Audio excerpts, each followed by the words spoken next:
Good evening, ladies and gentlemen. Welcome back to your secondary English stream, Dreamhack Winter 2012 coverage. This is Group C. This is actually a match that has some ramifications for the rest of the group. We has Asians in a bit of a, I don't know if I'd call it a shocker, but maybe a slight surprise anyway. They did defeat Zero in their first round match, Sweet and China.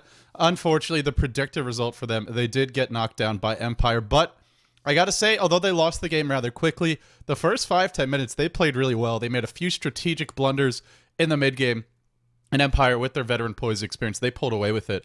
But this Sweden China team, to me, is surprisingly impressive, especially for a team I personally have never watched before. And don't sleep on them is basically what I'm trying to come away with here. So we have a couple of possible outcomes for this group. Right now, we as Asian is 1-0, Empire 1-0, then Sweden China and Zero, or Mouse, or sorry, not Zero, Mouse Sports. Now, keep on hard to keep straight. They keep on changing their team, their sponsor, but they are back with Mouse Sports now, I believe. And those two teams, Sweet and China Mouse, are 0-1. So we have a possibility with this group where if Sweet and China wins this game, suddenly they're 1-1. We as Asian is 1-1. And we could even go to the next set of matches and have two more teams that are 1-1, assuming that Zero manages to defeat Empire. Damn it, Mouse Sports manages to defeat Empire. So everybody could be tied 1-1 after this round of group matches. That's one possibility. The other possibility, we as Asians beat Sweet and China here, then they advance to 2-0. And we still have a shot in the next match where if Mouse defeat Empire, then those two teams are 1-1, and they're not playing each other in the next match. So it actually, we could end up with a three-way tie with three teams being 2-1, or we could have all four teams with a shot at advancing going into our final round of matches. So a lot of very interesting possibilities. We as Asians, they ran a Faceless Void. They showed, I think, one of the best ways to counter that Sven Magnetar combo, sort of the late game response for it, which is if you're going to pick a bunch of melee heroes, a bunch of easily kited heroes that tend to clump up, we're going to pick a hero that punishes that. Invictus Gaming has talked in the past, when they were playing against LGD, they talked about heroes like Twin-Headed Dragon and Enigma as specific counters to melee heroes. But what we actually saw in that match, we as Asians showed the world that Faceless Void is perhaps one of the most fearsome specific counters to a melee hero. This is a big if you can get the farm, if you have the great support, and they had lots of long-range support in those fights. Heroes like Disruptor, Batrider, and perhaps the biggest was the Keeper of the Light, at least in the early to mid-game, just a lot of lockdown. That match was absolutely fantastic. Did have a lot of pauses, but I highly recommend you go check out that VOD, twitch.tv/DreamhackDota for that one. Now, it is a long day of cast for me, and my voice is, well, I won't say it's fading, but it is struggling to chug along. So you're not going to hear me scream. You're not going to hear me get really excited in team fights. I got to preserve it for the day. It is a long call. So if you're hoping to hear me really going all out, well, not really the best stream for that. Solo casting this much, you got to kind of pace yourself. So that's what you'll be seeing me do.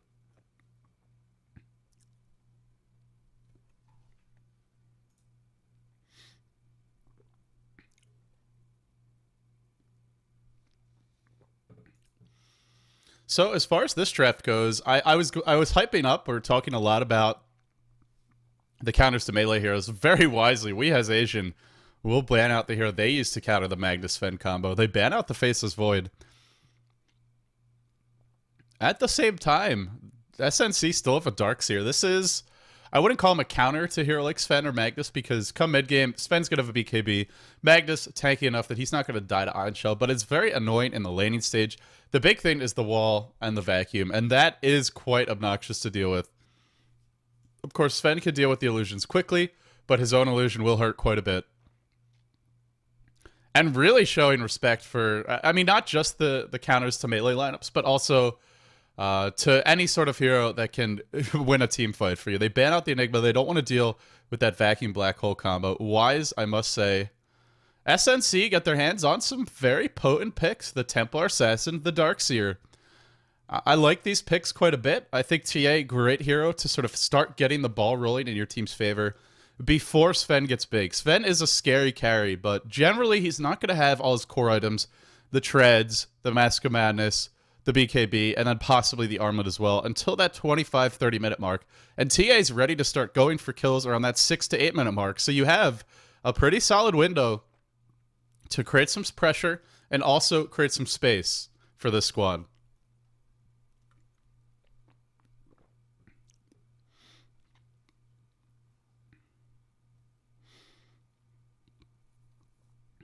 Let's see what SNC can do. I'm curious to see how they choose to construct the rest of their draft. We has Asian. They have the Magnetar. Could be their offlane, could be their solo mid, but they definitely need another solo. And then they have what looks to be probably a tri-lane Leshrac Sven +1, or possibly a dual lane with a jungler. As far as junglers, there's a Chen available in the pool. Enigma, probably the one you'd really like to have with their lineup. He is banned out. I think Chen would be a great choice this game. It gives you some mid-game pushing power, and it gives you some just frontline buffers. So Sven with Warcry plus Edict plus Chen creeps. You push hard. There's no two ways about that. So I think Chen would be a great choice here.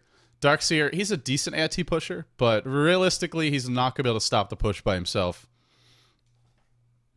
And I wonder on the flip side, how does Sweet and China want to finish this draft out? They're up against a lot of cleave.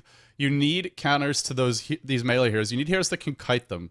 On paper, someone like Viper even comes to mind, but we have seen that hero just be very squishy, pretty easy to bring down.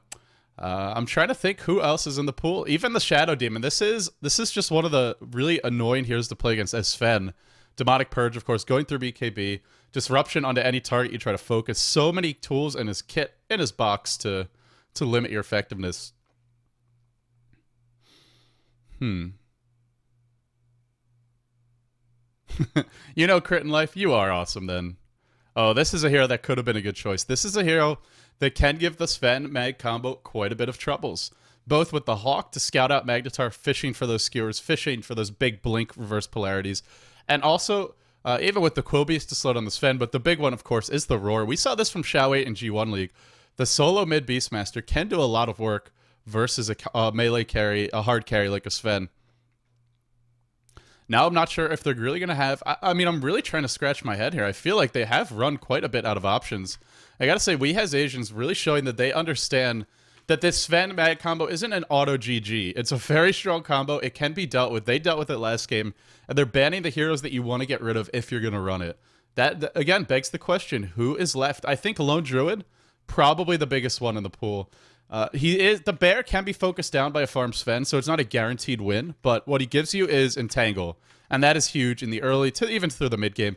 Plus, it gives them some versatility with the lanes. They can run a safe lane Lone Druid, off lane Darkseer, TA solo mid, and it doesn't even have to be an off lane Darkseer. You can just jungle, you can just abandon that lane to some extent, although there's Leshrac Edict, so you can push reasonably hard on the side of We Has Asian. But if they do, then your Darkseer can enter the lane again. So I really think Lone Druid would be the way to go here. They go for Tide. I guess a jungle Darkseer, an offlane Tide, Rubik +1, and TA. That's looking like the lanes. I guess it could be a solo mid Tide and a safe lane TA. But TA does pretty well against all these heroes, so I would like to see TA get that mid roll, free up that safe lane for somebody else to get the farm. Because late game TA, not really going to cut it against Sven. Sure, you have Refraction, but realistically, Sven actually attacks very quickly late game, especially with Inner Beastara. He's going to be chewing through your Refraction in short order. Not to mention, now you get Disruptor. This is a hero who can to some extent. This was one of the heroes that they comboed with the Void. And Static Storm is a pretty good way to punish those clumping up style lineups. And SNC looking a little bit clumpy in their own right. Darkseer tied to melee heroes. And now TA. Or not now TA, but they already have the TA. And it's a relatively low ranged hero. So for all intents and purposes, pretty much a melee.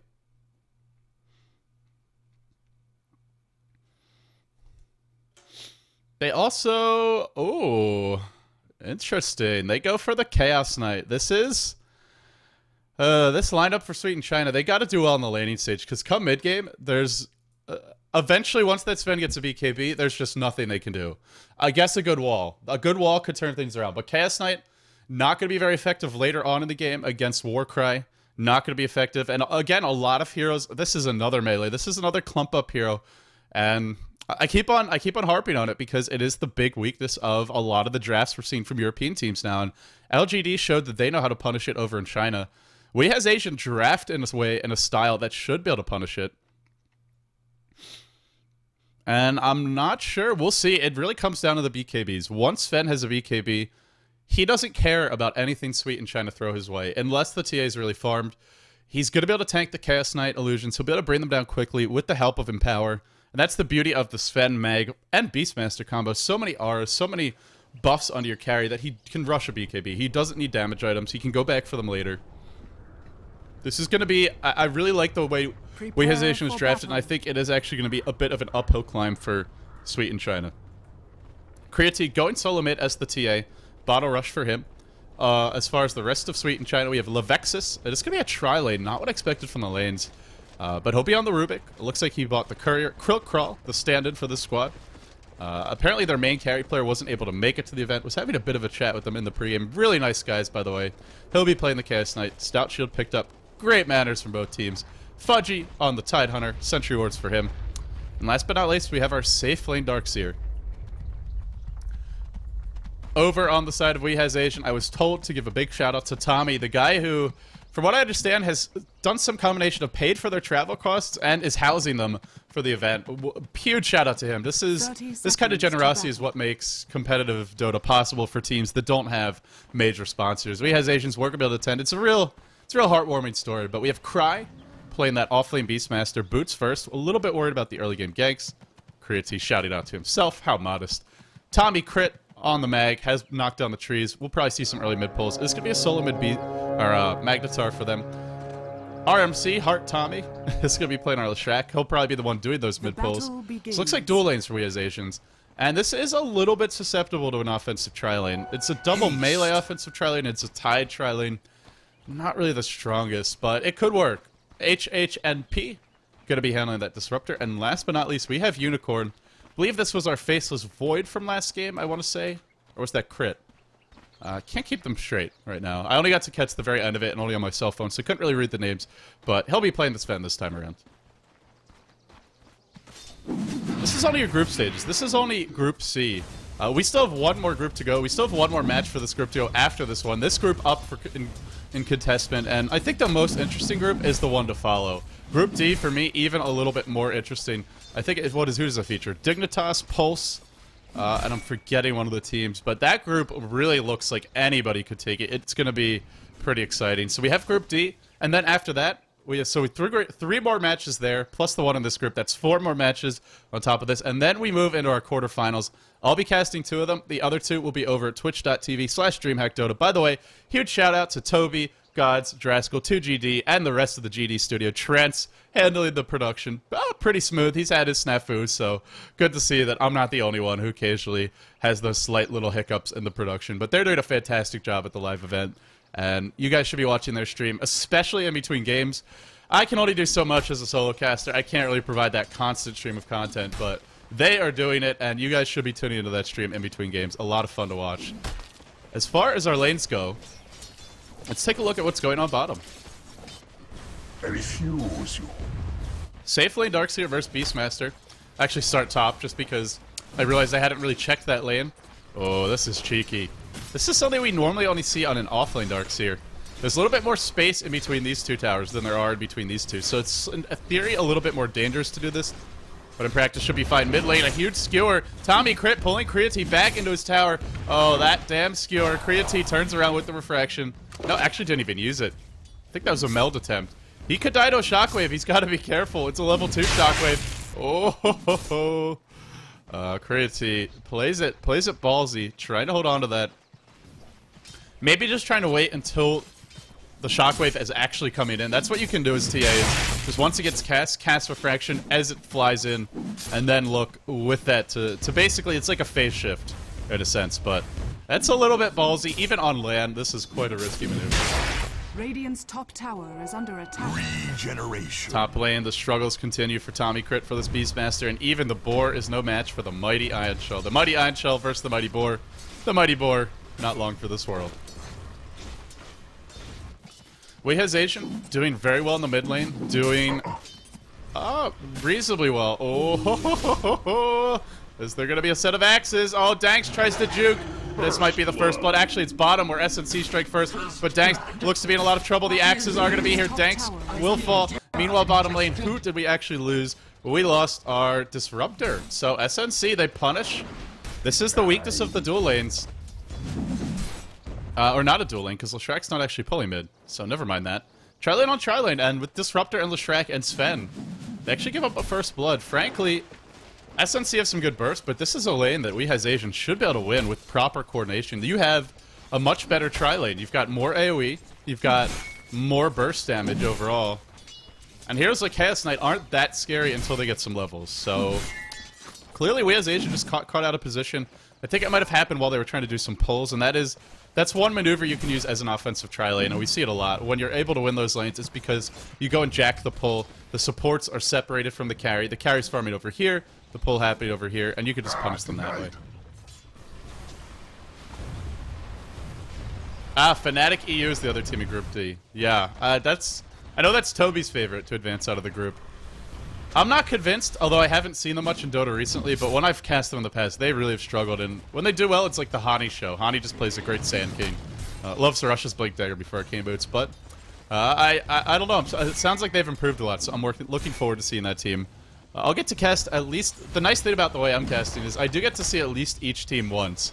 I follow the BYOC teams, but then I also get to see the other three sort of more well-known teams, so it's pretty nice in that sense. And on we go into Levexis, who gets isolated from his team. This is the AoE and the burst damage the SNC have to deal with, and the kinetic field as well, but nice turnaround. Levexis dropping low. He will fall to this damage. Now the chase going on to Leshrac. Leshrac squishy, and he will pay. In comes Tommy Crit.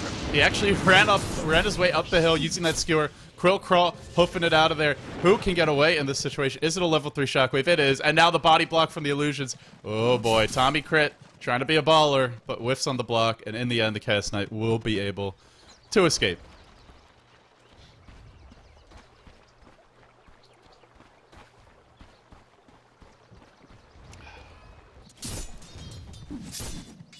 Remember, it's a long day, so when you hear these long pauses, it's just me conserving my voice. I'm not dead. I'm not AFK. I'm drinking hot water. I wish I had that lemon stuff, the secret Asian honey lemon that Lumi gave me at the International 2. It helps. But here we are. We do what we can with the tools at our disposal. So, Mag leading the farm charts right now, 23-7, and it just shows you how obnoxious Mag is in mid. When you're a melee hero and you can still out-farm a TA, or even just keep even close to her, that's insane. That's something almost nobody else can do. Maybe a Darkseer. Aside from that, ain't gonna happen. It just shows you the power of Shockwave and Skewer. I mean, Skewer, just to punish bad positioning, allows you to control runes. You can actually out-rune control a TA. And generally, that's something most players aren't able to do. Beastmaster has wrapped around. Is level 6 already. I like this rotation from Cry. You want to try and shut down this TA. She's actually maxi meld. Whoa! This is a very odd build from Creatine. Well, it will give him a little bit more physical burst damage, but now the refraction not going to last long. He should be brought down. One more shockwave, one more wave of axes. Either one will spell his doom. Cry lurking, in comes the boar, slowing him down, making this an easy kill. They want to give it to Crit. No. Oh, axes just come off cooldown. No, he's going to live. Wow, he barely survives. In comes the Darkseer finally arriving. Cry has overextended. Cry probably going to pay for this one. Telekinesis throwing him back in, and Cry will fall. There you go. Meanwhile, bottom lane, when you run that tri-lane CK, not a hero that can really be left to his own devices. In the end, they are going to need support, so they rotate the Rubik in from the bottom lane, but he is going to have to come back towards bottom very soon. Sven getting a lot of farm. Chaos Knight actually doing okay, despite being an offensive tri-lane, 21-4. The bit of a concern is really the levels. We see Sven sitting at level 5 already, getting ahead of that Chaos Knight. As we look through the supports in the tri-lane, Leshrac tied, only level 3. It's expected in the offensive tri-lane, but it is also a problem because especially the Ravage is crucial for SNC. Remember, there's a timing window with that Ravage. Eventually, Sven's going to have a BKB. Probably around the 20-minute mark if he rushes it. Maybe a little bit later if he stops for the drums, the armlet, things like that. Once he has BKB, they don't have any way to deal with him except running away. Surging away, maybe TA standing in the front lines, tanking that initial barrage. Whereas we as Asians, their team fight only gets stronger the later the game goes. Speaking of strong team fight, reverse polarity just for Creatine, some serious hate, and a seriously easy kill. Good movement for we as Asians. The first one barely failed, but the Leshrac being there, and the reverse polarity as well. Easy peasy, lemon squeezy. A kill picked up for these guys. Good news for them, though. Darkseer is farming well. 37 creeps. Second highest farmer in the game. Only behind that Mag. Tommy Crit. Probably rushing a Blink. I don't even know if we'll see him stop for the Arcanes. He may. Bottom lane, though. They're going to go in on Unicorn. Looks like it should be a pretty easy kill. Unicorn Maybe not. Not with Warcry. Oh boy, the turnaround. Here it is. Whoa, my kingdom for a Ravage. No Ravage up yet. Down to Levexis. The boar so good in these prolonged chasing style fights. In comes TA, but with only 1 point in refraction, I don't know. Does go for the big meld auto attack, and it actually works out there. I suppose it has its perks, but it's very odd to see this over the refraction build. Now Creatine coming in, wanting to go again. Has used that level 2 refraction onto Unicorn. Unicorn will drop double kill for Creatine. Now being body blocked now. Probably wishing he had a little bit more survivability. Where's that mag? Oh, he's got the wand. He's not used it yet. He's holding on to it. 9 charges, 10 charges. Needs to wand now. Will wand now. Is the refraction up on TA. Trap being dropped. And now the kinetic field. I think Creatine's about to get a triple. This will be our triple kill. Killing spree for him. Doesn't call it one, but it was. Triple for the TA. And they're fighting without the Darkseer. And they're holding their own magnificently. Radiant's top tower is under attack. As mentioned, don't sleep on these SNC guys. They are behind a bit when it comes to gold, about 1,500 now. They're a bit, actually they're ahead in experience now. That's key for them. They are a very level-dependent lineup. And the trap maybe about to close on Tommy Unicorn. They dodge in and out, thinking about going. They have the lane ward. Is this a custom ward? Or just get reskinned? I'm not sure, but there's the trap. Tommy Unicorn. Tommy Unicorn, Unicorn, biding his time, waiting for the opportunity to hit multiple players with a Stormbolt. Is that 4 TPs? That's at least 3. And Tommy crit goes once. The TA, not maybe the best focus fire. Now they go back into Krill Crawl. You saw Beastmaster thinking about chasing the TA. Now he turns his attention to the Chaos Knight, who's trying to run away, but Lestrak is fast. He's a horse in his own right. He doesn't have a rider slowing him down like the Chaos Knight, and he'll pick up the kill in the end.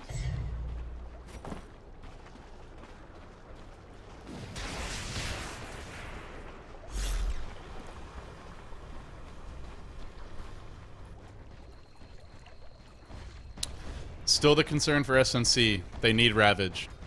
We as Asians, they have all their big team fight ults up. They have the Beastmaster. They have the Reverse Polarity. The one thing they don't have is Static Storm, but it's coming soon, and it's not as crucial as Ravage. It's a very powerful ult, but it's a secondary ult as far as importance goes. And on to Krill Crawl they go. The Stormbolt will only hit 1, but it looks to be enough potentially. Kinetic Field as well. Backstab from Tommy Crit. Trying to bring down Levexis. And one more nuke. Actually, they pull back in the Chaos Knight. Should be his death. No, maybe not. Traps to slow Tommy Crit down so far. I think only Rubik died there. Looks like only the Rubik. Now to Tommy Crit. Creatine charging in. The auto attack's flying out. Sai Blades just trying to bring this mag down. 10 seconds. Can't bring a good mag down. Or maybe can you? No, there's the Stormbolt. And actually, this could be a turnaround. This could be maybe them going back in onto TA, or maybe not. There's still no Static Storm. Boy, would they love to have that roar on the Tide. Still not level 6. And one by one, we as Asians are just showing a little bit superior coordination. Tommy living on 40 HP. More than coordination, though, they're showing the importance of getting that early Ravage. I honestly think... I mean, maybe you just want to give your Tide a solo lane, have the Darkseer jungle, and don't run an aggressive lane, because not having Ravage at 11 minutes into the game is killing these guys. However they lane this, they needed an early Ravage. The way they built their lineup, they don't have an Earthshaker, they don't have a Twin-Headed Dragon, they don't have a support who offers a big AoE stun in the laning stage. They have a support who doesn't really do much until... Sure, you can Active Smash spam, but realistically, you need that big AoE stun. You need that lockdown so that we as Asian aren't Stormbolting you 2 times in a fight, aren't getting off the second Edict, aren't landing multiple splitters. You gotta kill them during that first barrage of spells, and Ravage is how you do that. So, unfortunately, without it, they are a bit on the back foot as far as their item progression goes. Oh boy. It's a Blink Dagger Rush. Not going for what's become the standard, which is the early Arcane Boots. Has even gotten a point in Empower. This is the danger of giving that mag an early start. Even if Sven's not getting as much farm as he normally would in a protected tri-lane where you don't have any enemies really contesting the farm, you have Empower. So you don't really need to be as farmed on your Sven. That's one of the reasons why this combo is so incredibly powerful. Again, for SNC, once the Sven gets BKB, life just gets several orders of magnitude more difficult. And you can see Unicorn's already rushing it. They really can't fight once the BKB is up. Once it's up, they pretty much just start dying, and we as Asian have chasing power. They have Warcry, they have Skewer. Oh, they have to blink Skewer to push heroes back. Of course, they've got Roar, the Boar. Your mom's a whore. No, I just wanted to say something that rhymed with Roar and Boar there. I couldn't resist. Gotta have a little fun in these long casts. I'm sure your mom's a very nice lady. All moms are nice ladies, aren't they? And, well, the one here who got a lot of farm early, Dansk, is Oh, he's going for this cheeky little build. This is something cool you can do as a Darkseer. Instead of getting the Soul Ring, you can actually have Tranquil Boots. Use your Tranquil Boots, then disassemble them, and then create Arcane Boots. Use those as well. Then you can disassemble them back. You can see that's exactly what he's doing now. And eventually you can use this Ring of Protection to turn it into your pipe. So, it's a cute combo. The problem, though, is this is really all Darkseer can do. Oh, middle lane, Tide will die. Desperately trying to get up that level 6. And again, look at how aggressively we as Asians are defending their towers. Darkseer trying to surge away. There will be a blink and skewer back. Oh, man. That is that reliable swap. Double swap, really, because he swaps the enemy in, then he gets himself back to safety, and an easy kill. Again, how do these guys fight without Ravage? They have it now. Fortunately, he didn't waste it mid. Dire's top tower is under attack. But we has Asians in firm control of this game. The risky run with that offensive tri-lane.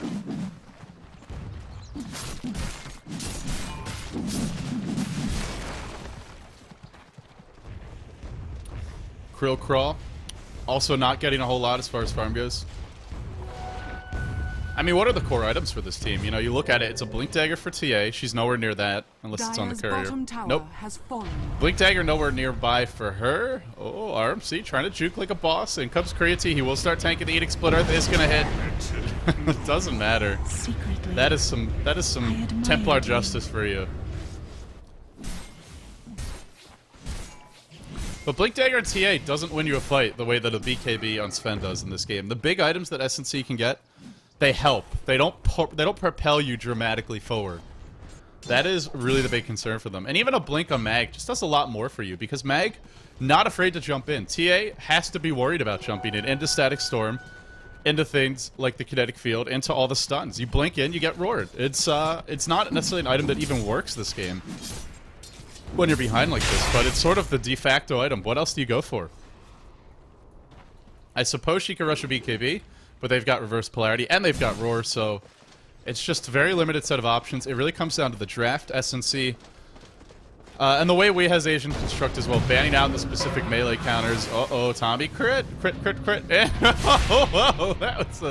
that Ruby got a head full of steam. He does have reverse polarity, and this means SNC don't want to tower dive him. They've had Ravage up now for a few minutes. Still not using it. Still not finding openings to use it. Oh, okay. Apparently Unicorn doesn't think he needs the BKB. He's going to go back for a Mask of Madness, just getting the Ogre Club for some strength. Not something you would see him do if this game was more even, but when we as Asian has over a 5,000 gold lead, almost 7,500 in fact, and sitting around a 76,000, 7,000 experience lead, then you could afford to be bold with your item choices. But normally this would not be a good choice, because BKB just makes you immortal, whereas Mask of Madness just makes you extra vulnerable to the AoE nukes, to things like Ravage and Chaos Bolt.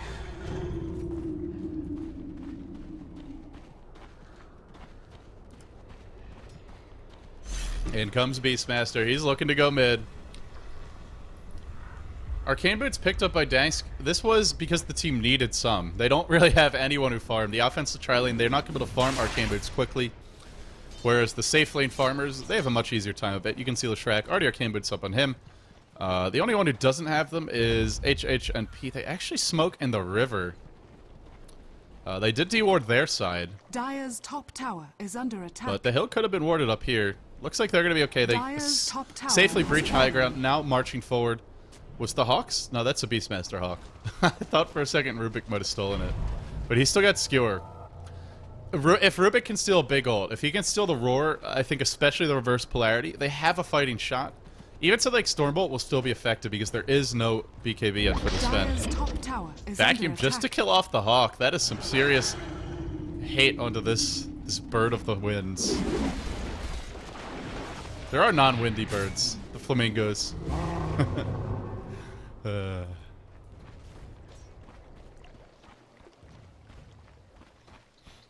Whenever you solo cast at 5 in the morning, you say some funny things, guys. It comes with the territory. Surging forward is Darkseer, but just the defensive posture. We as Asians say, okay, if you're not actually going to fight us, then we're just going to continue farming, because once we get our items up, you can't take a team fight, and you can't avoid one, because we can just push down mid. So, especially with this Blink Dagger, BK, or max level impact. Actually, no, he hasn't leveled up at all. Tommy Kurt's still only level 11. Would like to see we as Asians just level. I don't think there's any need for them to force fights now. They have this late game. Sure, there's the Darkseer. BKB Sven, one of the best heroes to deal with it. You can cleave those illusions down in seconds. Your illusion's not going to get God Strength, so it's not actually scary as other carry illusions might be. It's not going to get Empower either. I don't think we as Asians need to be trying to force too many fights, but the smoke gank from SNC, the ones who feel the heat, feel the bit of pressure. TA was smoked up, was dispelled.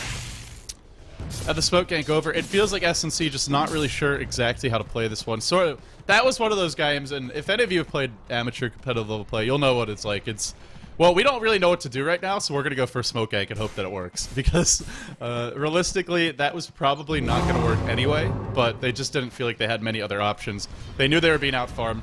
It makes sense, it's just, it's not something that's liable to succeed, and unfortunately, it's not going to in this case. Well, one thing I think could help them turn the game around is just one of these supports buying a gem. Just take a risk, buy the gem, hope for the best. Who could buy it, though? We have so many underfarmed heroes. Look at the bottom farmers. The top three are all on We Has Asian. Even the supports are quite far ahead. Disruptor a bit behind, but Leshrack's getting quite a lot. Dire's bottom tower is under attack. Courier delivering something big bottom lane, I assume. Nope, just the Buckler. Very utility-based Beastmaster, going for the Boots of Travel. This is cheeky. This is very annoying to play against. What Beastmaster can do is send his Hawk, or to a lesser extent his Boar, deep into enemy territory and then Boots of Travel onto it. Just gives you that global counter gank. Allows you even to split push, because simply by existing your Inner Beast in the lane, Beastmaster will push the lane through his Inner Beast, and now through the Buckler as well. Critty, dropping the traps down, plopping them onto crit. I keep wanting to say Tommy crit. It's got a nice ring to it, but it is crit. And that's going to force him back. The item progression is really lacking right now for SNC. They're playing so defensively that they're basically forfeiting this game.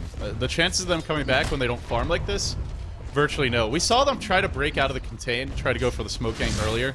But when We As Asians has such good ward vision up, you can't do that. You really need to just take a risk, buy a gem, or set up some sort of bait and try to force them into a bad fight, counter-initiate with your Ravage and your wall.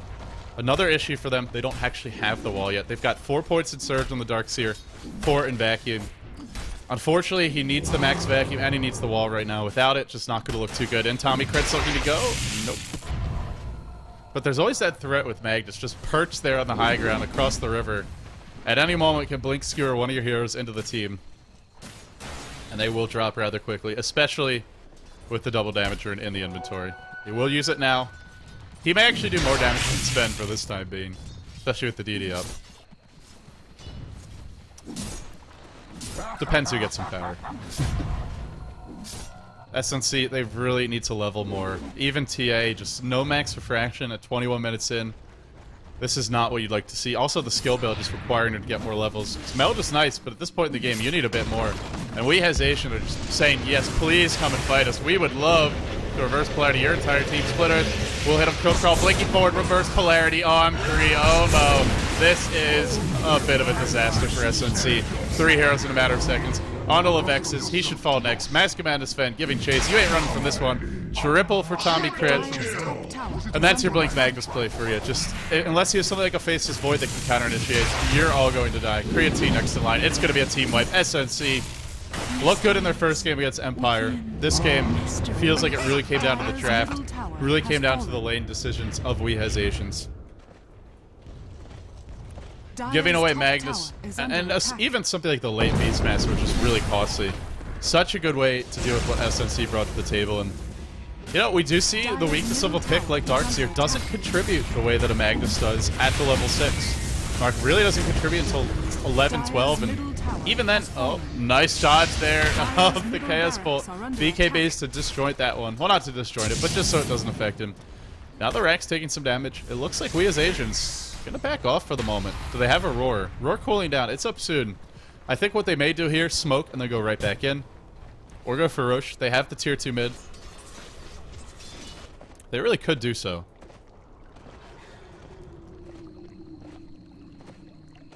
And there should be sound.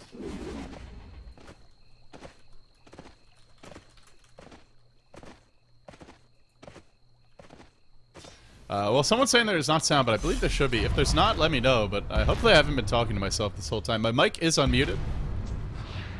Okay, looks like it's just one person having some delay issues. Creatine gets caught out. There can be a glimpse to pull him back in to the kinetic field. There you go. There's your combo and the static storm. This just ruins it here. Like TA now pushed away.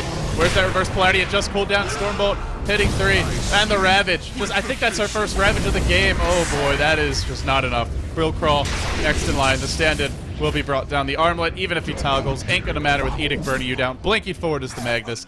Chopping away. Levex is to fall.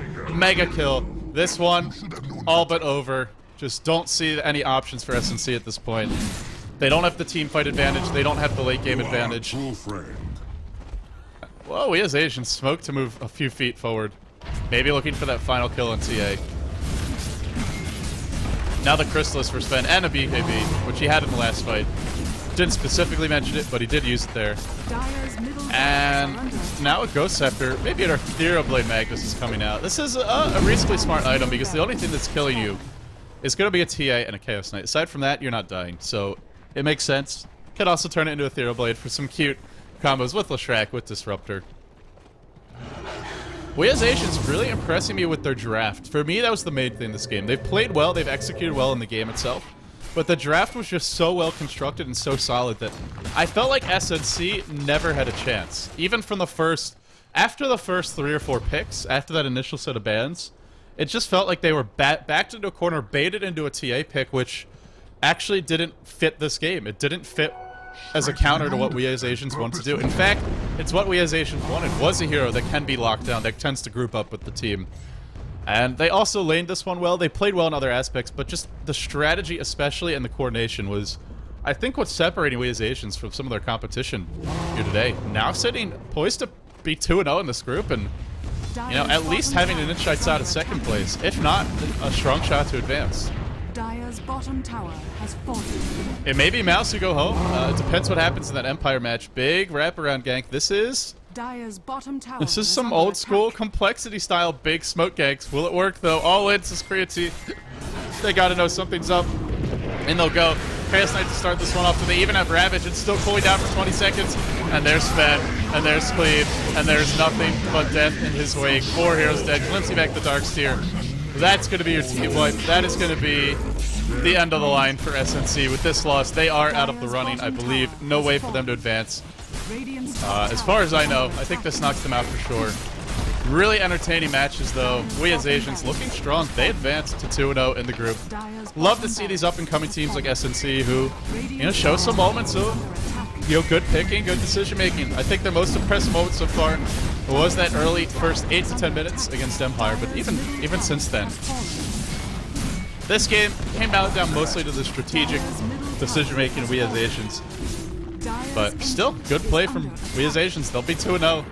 Oh, what? Wait, what? I don't know how he ended up there. He was not there 4 seconds ago. That is a little bit strange. Unless he just TP'd back to Fountain, which I don't think he did. Well, ladies and gentlemen, there you have it. It will be we as Asians taking this game, advancing to 2-0 in the group. They have 1 team remaining. And that team, well, it's what many would consider the inside lock, or sort of the lock to finish #1 in this group. But we as Asians, I think, especially against Empire, you really need good strategy, good decision-making in game. That's how you're going to be able to beat a team that has so much talent, so much aggression. So I think we as Asians, a pretty decent matchup for them, just because they've shown they're a very stable, strong defensive team, and they know how to counter aggression. They showed that against Mouseboard. So that wraps it up for this game. We do have one more game coming up on this stream before all is done with Group C. A long day ahead of us. That's why I'm taking it easy with my voice. But we do have one more match in Group C. Then we move on to Group D. 3 more group stage matches there on this stream. 3 on the other one. Twitch.tv/DreamhackDota for that. And then we move in to the quarterfinals. Those will be best out of 3. Those will be really exciting matches. And again, 1 on this stream, 1 on Twitch.tv/DreamhackDota. Thanks for tuning in.